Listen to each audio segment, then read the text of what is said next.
அனைவருக்கும் வணக்கம். எப்படி இருக்கிறீங்க? சுகமாக இருக்கிறீங்களா? இன்றைக்கு நான் கோழி பிரியாணி செய்ய போகிறேன்.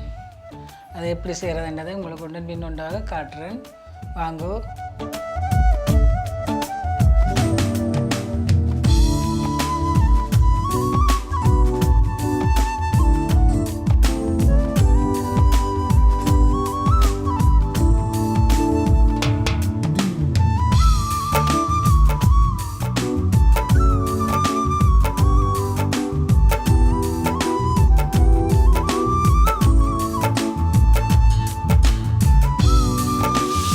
இப்போ நான் பேசிக் ஐட்டம் போட்டுட்டேன். பார்த்துப்பீங்க தானே, பாருங்க. கேட் போடுவோம்.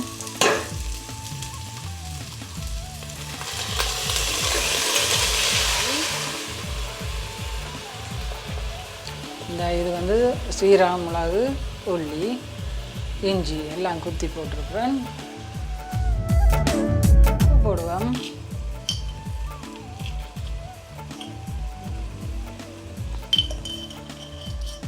லெமன் ஜூஸ் போடுவோம் நாங்கள்.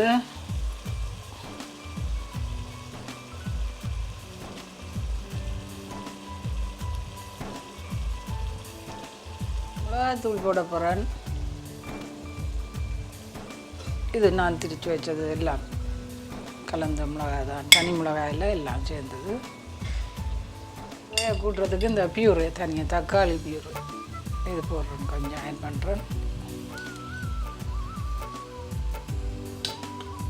கொஞ்சம் தனி மிளகாத்தூள் போடுறேன். கோழி நான் அவிச்சு அந்த தண்ணியை தெளிச்சுனா நிறைய எண்ணெய் இருக்குமென்றதுக்காக வினிகர் கொஞ்சம் விட்டு உப்பு மஞ்சள் தூள் எல்லாம் போட்டு அவிச்சேன். நான் அவிச்சு தெளித்து போட்டு இதில் போடுறேன்.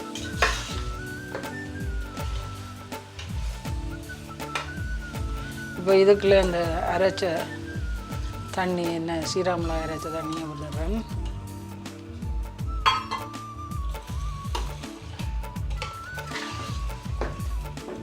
கருவேப்பிலை பவுடர், கறிவேப்பிலை பவுடர்.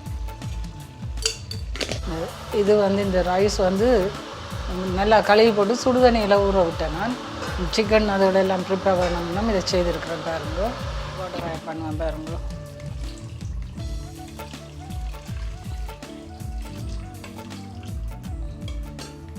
நாங்கள் இதை மூடி வைப்போம், அவியட்டும். பாருங்கள், நான் நெடுகளும் இந்த பிரியாணி ரைஸ் அப்படி எல்லாம் ரிச்சான ஃபுட் சாப்பிட்றதில்ல, சமைக்கிறதில்ல.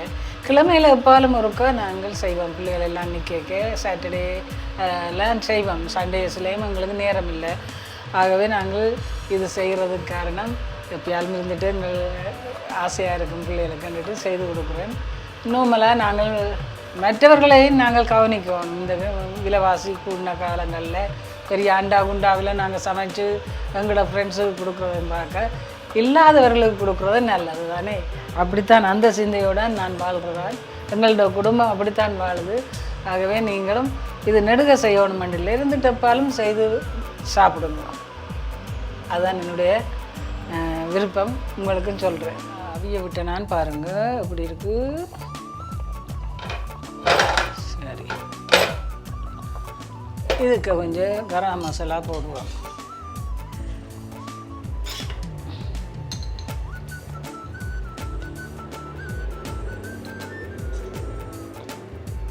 ரைஸை வடித்து போட்டு அதுக்குள்ளே போடுவோம். இப்போது அரிசி இதுக்கு போடுவோம்.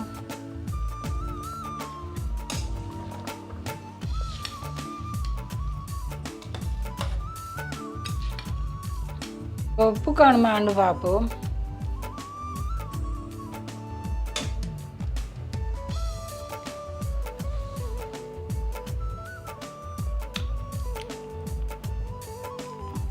உப்பு கொஞ்சம் போடுவோம்.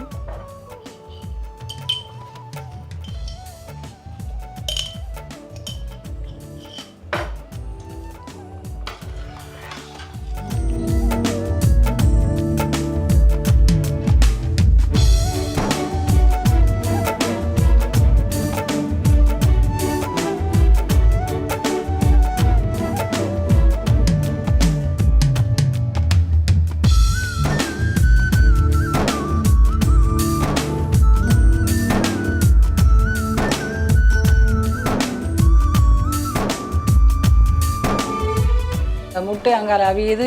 இது இப்போ அவிஞ்சிட்டு அடுப்பை ஆஃப் பண்ணிவிட்டு கொஞ்சம் கிண்டி விடும். தண்ணி கீழே போட்டும். இதுக்கு தம் பண்ண மாட்டேன். என்னென்னா இதிலே கிடந்து அவியட்டு. பட்டர் போட்டு மூடி வைக்க போகிறேன்.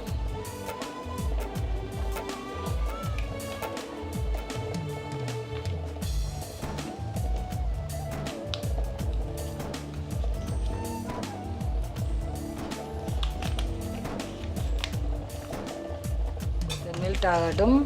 இதில் இப்படி எங்கும் பரவி விடுவோம். நான் அடுப்பு ஆஃப் பண்ணிட்டேன். அந்த வாம்லாம் இது என்ன போகுது. ஆனியன் மேலே தூவி விடுறேன். டேஸ்டியாக இருக்கும்.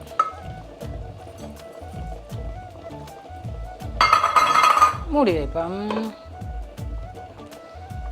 5 minutes later. இப்போ பட்டர்லாம் போட்டு நாங்கள் பொரிச்ச வெங்காயம் போட்டோம். எப்படி ரிசல்ட் இருக்குன்றது பார்ப்போம். நல்லா தான் இருக்கு. வாவ், சூப்பரான பிரியாணி. இந்த பட்டர்லாம் மெல்ட் பண்ணிட்டு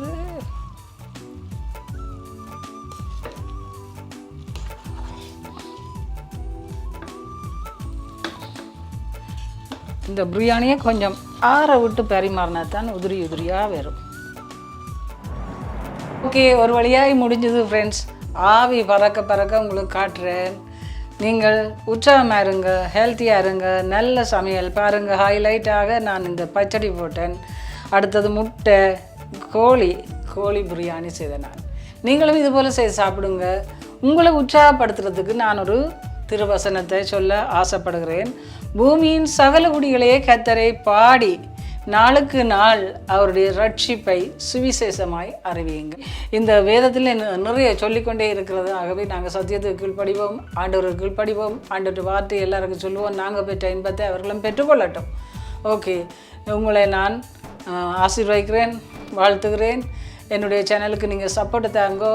இன்னுமாக லைக் பண்ணுங்கள், ஷேர் பண்ணுங்கள், சப்ஸ்கிரைப் பண்ணுங்கள். மறக்காமல் பெல் ஐக்கானை அமர்த்துங்க. கர்த்தர் உங்களை நிறைவாய் ஆசீர்வதிப்பாராக. Bye. God bless you. Stay happy. Bye.